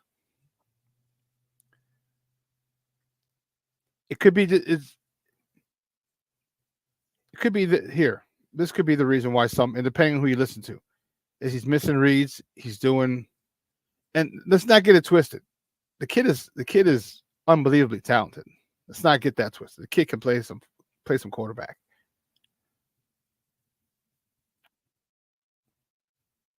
It's just you want to see some throws, and I think some people there's and you take it with a grain of salt because everyone's remember this kid is a rookie, but he's doing some good things. Okay, some things that are probably ahead of where other people or some people thought he would be. He's missing some throws. His feet have to get set, but a lot of times when his feet aren't set, it's because there's too much action around his feet. All right, penetration. All right, busted coverage. A busted assignment. Excuse me. So there's a lot of different factors that lead into that. He's got to stay strong, get his fundamentals down, and he's got to hit some of these open passes. More of these open passes. Those have to be gimmies. I think that's what people are talking about.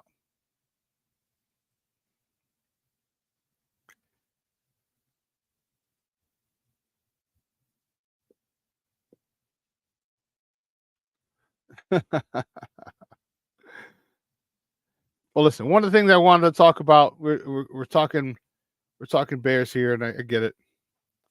But one of the things we talked about it earlier was D Rose retiring. I'm really, really, really, I'm happy for him. And I'm sad that he's no longer in the NBA. I really miss those times of him, and I just wanted to kind of pay homage. Got a little video that I want to share, and this will bring back some memories for all of us. This I can get.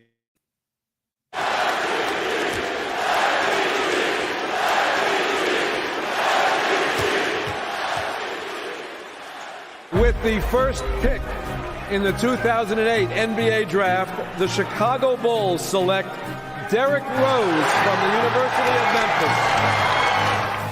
I play with my heart. I'm playing on the highest basketball level in my hometown.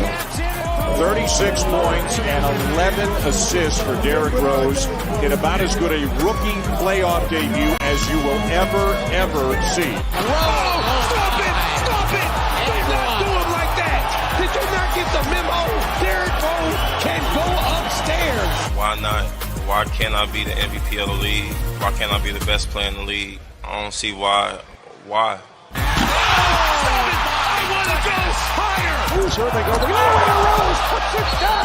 I want to thank my mom. Think about her when she had to wake me up, go to work, just making sure that I'm all right and making sure the family is all right. Those are hard days. My days shouldn't be hard because I love doing what I'm doing, and that's playing basketball. What a move by Rose! Oh! Yes, and it counts! Fade away. Let me step back and kiss myself. Oh my MVP time! Rose trying to get open, fires away. Bang! It's over! The Bulls win at the buzzer! It still is a madhouse on Madison as Derrick Rose nails the three. And the Bulls take a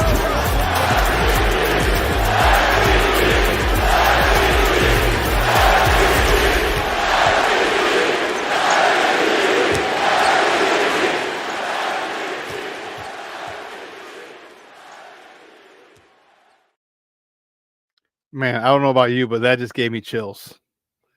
That gave me chills. I had to play it. I wanted to. Man, D Rose. And it, God, that gave me chills. Wow. Mr. Shorty says, damn it, the greatness that should have been. Freaking injuries. Yeah. King Book of World says, D Rose, period.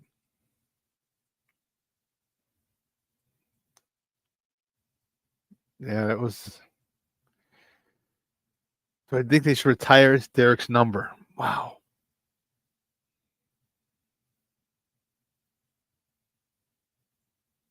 I don't know.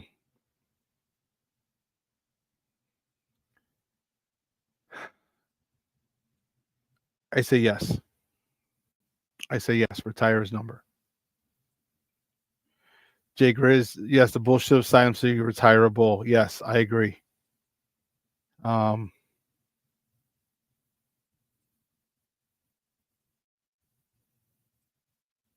D Rose brought the excitement back to the Bulls. He will always be one of the Bulls' all-time greats. Yes, he will.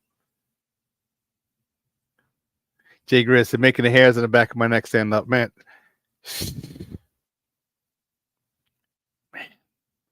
Those are some times, man. Derek Carr says, whoa.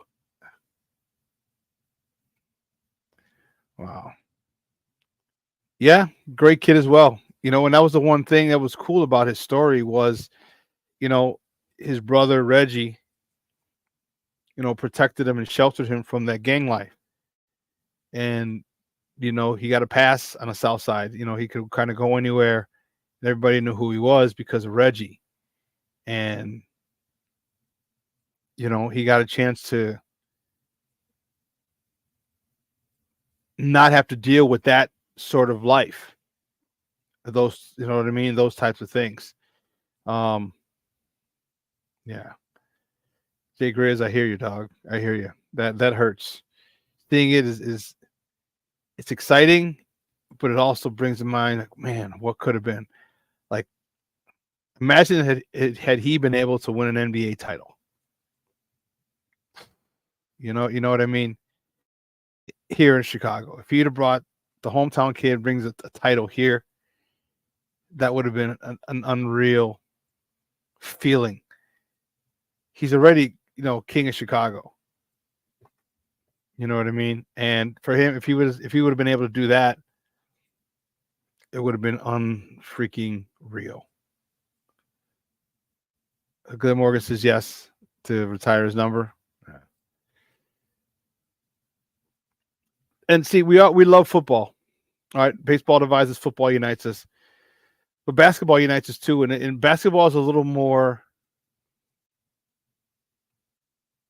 relatable to people because everybody can't play football. Okay, everyone has not played football. Everyone has played basketball, and the thing is, you can play basketball by yourself.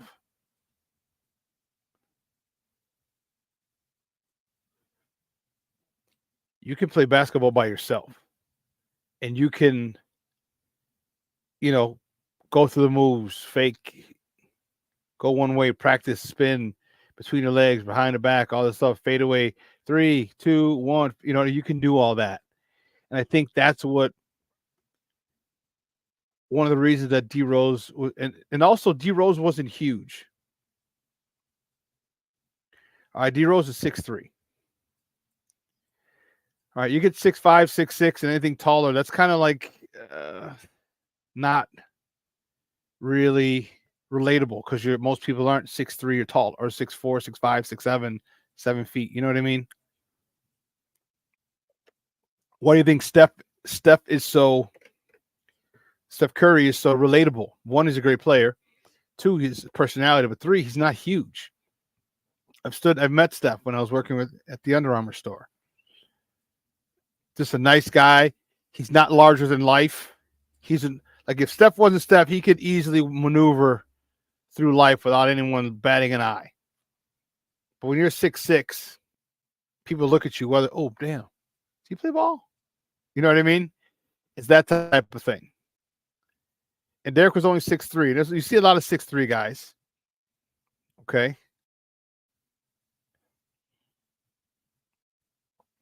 You see a lot of 6'3" guys. And so that's not larger than life. It's not Shaq walking in the door. All right. And yeah, DC, football, baseball, and hockey uniforms cost. All right, basketball doesn't. They don't cost as much. I don't know, Jay Grizz. I don't know. You heard Pat the Designer make a great point yesterday about Chicago basketball players and bad knees and injuries. He said most Chicago ball players play too much basketball outdoors on the concrete. Yeah, I don't know if they did that. Because once you're identified as a star or as a potential star, you're no longer on the street. All right, you're on an AAU team. AAU won't let you play on the street. So maybe way back in the day, yeah, before AAU started, okay, I might be able to go with that one. But AAU teams, and that was right around the growth of it, or the explosion of it with the Mac Irvin fire. Because Mac Irvin fire has been around for years.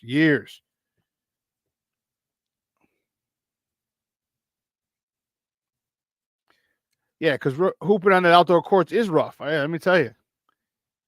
I mean, I remember we used to do that in high school all the time. We used to go to McKinley Park. Actually, that was high school.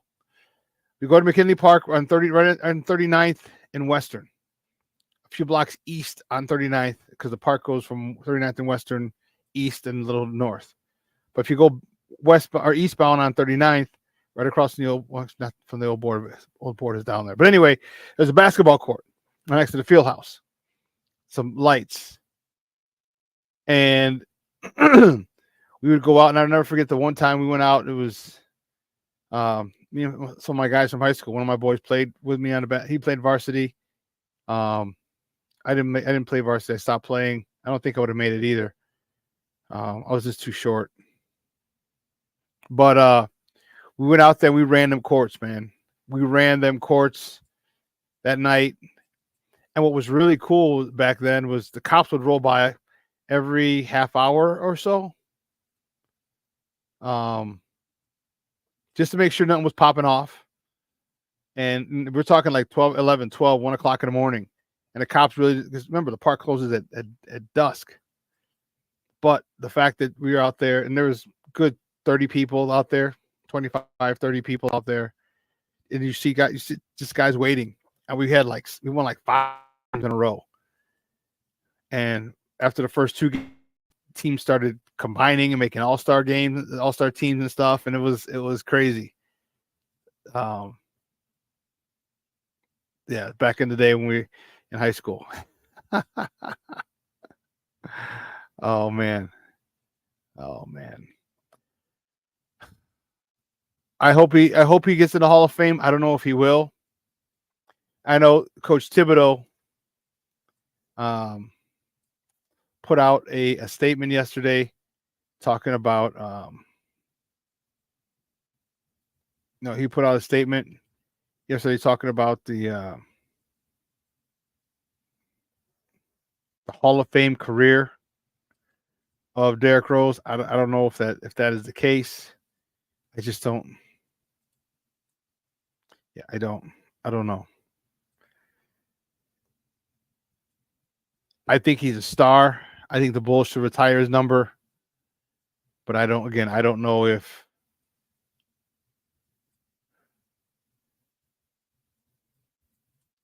here's what Tom Thibodeau said. Congratulations to Derrick on a Hall of Fame career. Not only was he a great player, which I saw in the eyes of his opponents, he was an even better person, teammate, husband, and father. The true measure of a man is how well he handles adversity. Nobody did it better. Through it all, from the pressure of playing in his home city To be the youngest MVP in NBA history through injuries in 3 consecutive seasons, he stood tall, never retreated, and never relented, and always came back. It's inspiring to watch him grow and push forward no matter what. He is and always will be a very special person. I will cherish our many fond memories together and look forward to watching his next chapter. I know it will be great. I wish him the very best in his retirement, Tom Thibodeau. Remember, he coached him in New York as well.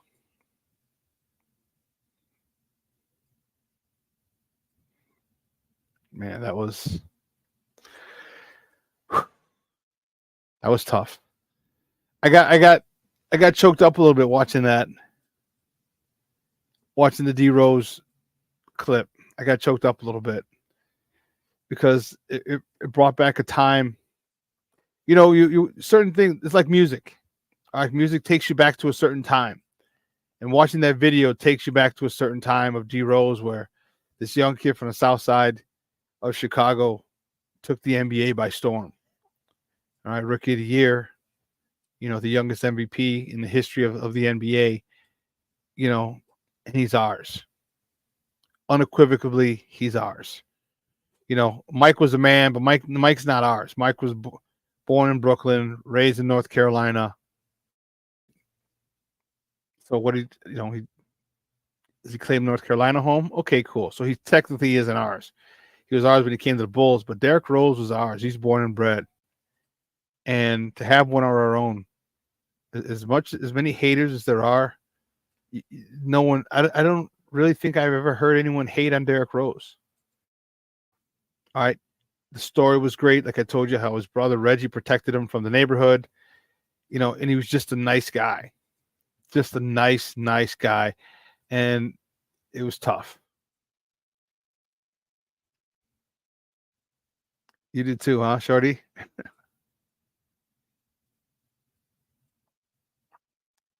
He's all ours.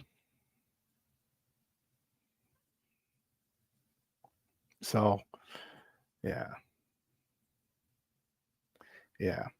That's why it brought back such emotions for me and for Shorty, and I'm sure other people in the chat too. Watching one of our own grow. You know what I mean? And he didn't have any enemies. Like I still don't like Isaiah and he never played for the Bulls either, too. But from the Pistons days, so I still have an issue with Isaiah. I don't have an issue with Mark Aguirre, or anyone else, like Antoine Walker. I love Antoine Walker. I think he's a great dude. But Derrick Rose is special. Something special. And I don't know if Chicago will ever have another athlete like that. Because it was every night was showtime. Every night was showtime. And the grit that he played with was reminiscent of Chicago. He had that hardcore, blue collar, no quarter asked, no quarter given. You know what I mean? That type of mentality, that hard hat, lunch pail mentality. You see him, the hard work that turned into unbelievable success. So, listen, guys, 2 hours is come and gone. I want to thank my guest, Emilio Bucks from the Chicago Clubhouse podcast, Chicago Clubhouse Network, and also the Plunk podcast, and also AJ Schulte from A to Z Sports coming on talking Rams Bears with us. Fired up this weekend. Bears host the Rams. It's going to be a great matchup. I'm hoping the Bears can pull it out. I really can. The Rams are beat up, and they're also coming off a very emotional win. Very emotional win. Do they have a letdown? It's prime for it. Plank, it was quick, man. Holy cow, that went fast like a Mother Hubbard. Let me tell you, that went really fast. But listen, guys, have a phenomenal weekend. It's going to be nice and cool. It's 70 degrees now here in Chicago. If you're in Chicagoland area, it's going to be nice and cool. More closer to the average temperature that it should be at this time of year. So it's fall. Fall is here. Have a nice little pullover, all right, or a sweatshirt or a hoodie in the evening. And do me a favor. Let your loved ones know you love them. All right. The finality of death is unforgiving. Let me tell you. All right, guys, bear down. And we will see you on Monday. I'll see if Jason's coming on Monday. We'll probably have Jason on Wednesday. We're going to talk more Sky. This show will be re-aired today. It's tonight at 6 o'clock. So if you missed it, you want to check it out again, 6 o'clock on Sports Zone Chicago's YouTube channel. All right. So for everyone here in the chat, and everyone here at Sports Zone Chicago, I'm your boy, the SuperBack, Shawn Sierra. Guys, have a phenomenal weekend. All right. Bears host the Rams. Bear the freak down. Your boy is out. Oh, by the way, let's go White Sox. 3 wins. 3 more wins. Shut everybody up. Your boy, I'm out.